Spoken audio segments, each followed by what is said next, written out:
All right, so thank you and welcome to our proposed prevailing wage ordinance public meeting. I'm Shauna Warner with Neighborhood Services and helping facilitate the meeting. As I mentioned, we are recording the meeting to place on the website, so we just ask that you hold your questions and answers till the end. There will be plenty of opportunity to ask questions. If you see something on a slide and want to make a note of your question or number, you can also just put that in the chat and then we'll get to it after the presentation. So now I'm going to go ahead and turn it over to Lisette. Good afternoon and welcome to the City of Tempe Proposed Prevailing Wage Ordinance Public Meeting. My name is Lisette Camacho, Financial Services Director for the city. Joining me today is Tom Dunsing, Deputy City Manager. Thank you so much for attending today's meeting. Just as a reminder, this is not a public hearing. If you would like to provide feedback or comments to the City Council, the best way to do that is via the survey, and we'll have a link to that in the chat and also in the presentation. We ask that you utilize the chat feature to ask questions during or at the end of the presentation. As Shauna said, this meeting is being recorded and a copy will be placed on the city's website. At the end of the presentation, we will have time to answer questions related to the proposed ordinance. The City of Tempe's proposed prevailing wage ordinance is based on the requirements of the Davis-Bacon Act. In this presentation, we'll provide a high-level overview of the Davis-Bacon Act and define prevailing wage. We'll also provide information about the city's proposed ordinance. The Davis-Bacon Act was enacted in 1931 and was most recently updated in August 2023, with the changes being effective in October 2023. The Davis-Bacon Act requires that contractors and subcontractors pay laborers and mechanics working on federally funded construction projects the local prevailing wages, including fringe benefits, for corresponding work on similar projects in the area. The prevailing wage rate is defined as the average wage paid to similarly employed workers in a specific occupation in the area of intended employment. The prevailing wages are determined by the United States Department of Labor and are based on wages paid to various classes of laborers and mechanics employed in specific types of construction projects in an area. The City of Tempe's proposed prevailing wage ordinance is based on the Davis-Bacon Act and the recently adopted prevailing wage ordinance by the City of Phoenix. There are some differences in the City of Tempe and the City of Phoenix prevailing wage ordinances. Mainly the differences are in the record-keeping requirements and enforcement of the ordinance. The City of Tempe proposed ordinance requires contractors and subcontractors to pay covered employees prevailing wages when working on city construction contracts valued at $4 million or more. Covered employees mean every laborer, mechanic, or other employee employed by the contractor or subcontractor. The prevailing wage rate is the wages, salaries, and benefits for the same classes of workers in the same trade or occupation in the local area as determined by the U.S. Department of Labor. The proposed ordinance requires contractors and subcontractors to document they pay prevailing wages and maintain payroll records for 1 year after the closeout of the construction contract by the city. Contractors and subcontractors working on federally funded or assisted contracts must continue to follow all payroll requirements of the Davis-Bacon Act. The City of Tempe's proposed ordinance excludes contracts solicited before July 1st, 2024, including any renewals, and also excludes contracts that are non-construction. The proposed ordinance also excludes any contracts that are under $4 million, any contracts and projects funded by general obligation bonds that are paid by secondary property taxes. So the City of Tempe issues debt to fund capital projects, and the debt is called general obligation bonds.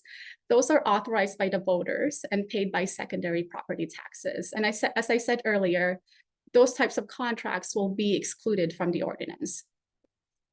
The proposed ordinance also excludes any contracts that are funded by other cities or towns, job order contracts, any contracts that are re-advertised because a solicitation received less than 3 qualifying bids, any affordable housing projects, and any construction by private developers. The Engineering and Transportation Department is authorized to implement, monitor, and enforce the requirements of the proposed ordinance. If the contractor or subcontractor fails to comply with the ordinance, they must remedy the noncompliance by correcting payroll and paying prevailing wages by the next pay period. If the contractor or subcontractor fails to correct payroll and pay prevailing wages by the next pay period, the city may withhold payment to the contractor or subcontractor until they meet the requirements of the ordinance. The city may also suspend the contractor and subcontractor from bidding on solicitations for all city construction contracts for 1 year. So as I said earlier, the City of Tempe ordinance differs from the City of Phoenix in the enforcement side. The City of Tempe does not require subcontractors or contractors to have certified payroll. And also in the enforcement side, the requirement is for them to correct payroll if they're not in compliance. And if the payroll is not corrected, then they may be suspended from responding to city construction contracts solicitations.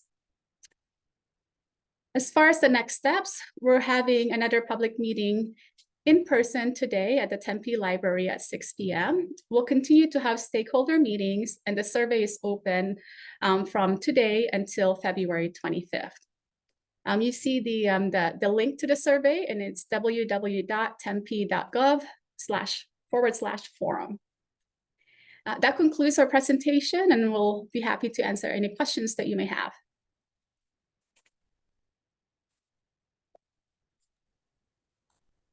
Yes, hi. My name is Pat Montre. I'm with the Sheet Metal Workers Local Union. And as far as making sure that contractors are paying the correct wages without the certified payrolls, how will the city be able to do that?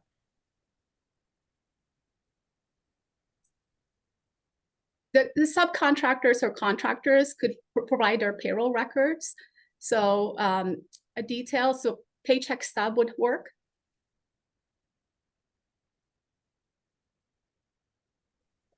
Okay, Matthew, you have your hand up. Luke, we'll get to you next. Sorry.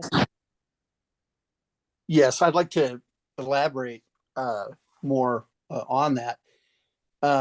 With payroll, with check stubs, payroll stubs, that type of thing, it still allows for misclassification and 1099, which in turn allows for tax and insurance fraud to occur in the payments. So a certified payroll is an absolute must that has to happen. Having some payroll record basically means where we see a lot of cash pay and tax fraud occur on jobs is a sign-in sheet, or you see some kind of stub or something like that.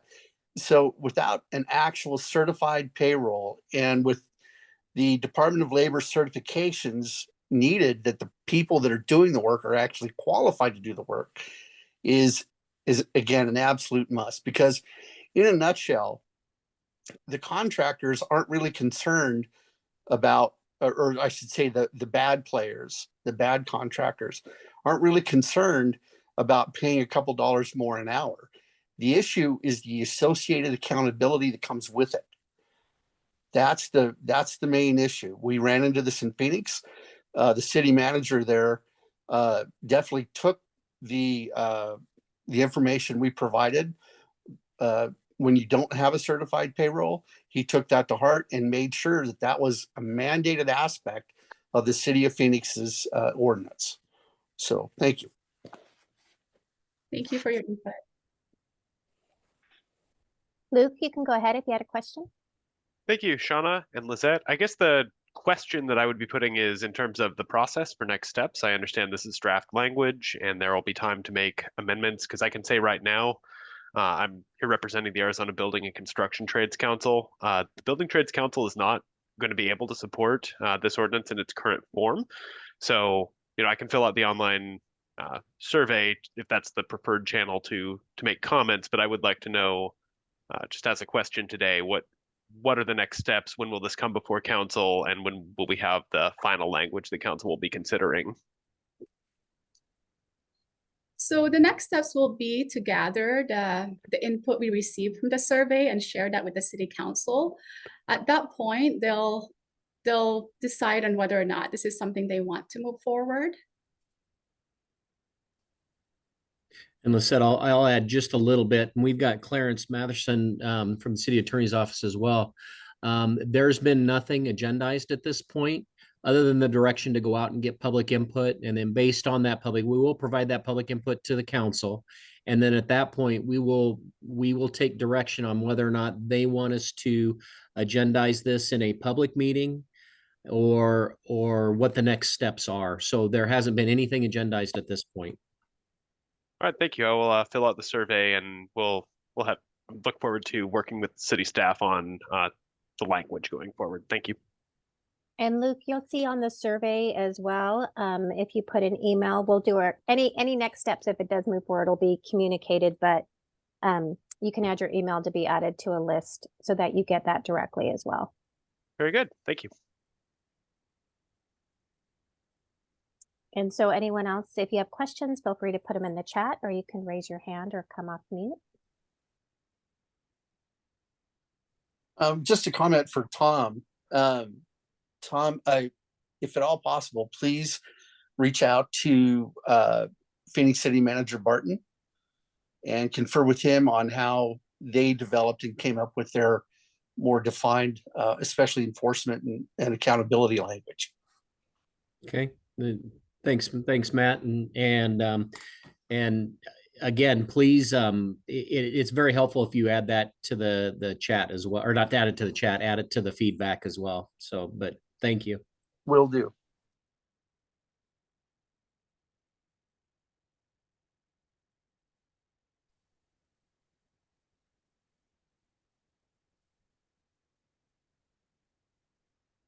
I'm not seeing any other questions. Lizette, I don't know if you want to go back maybe just to the screen with next steps. It'll give you the dates. And then for those who joined a little later, I'm going to repost the link to the survey, and that is open through February 25th. And Lizette, did you have anything else you wanted to close out with? No, that covers our presentation. Thank you everyone for joining us. Thank you. Thank you. Thank you.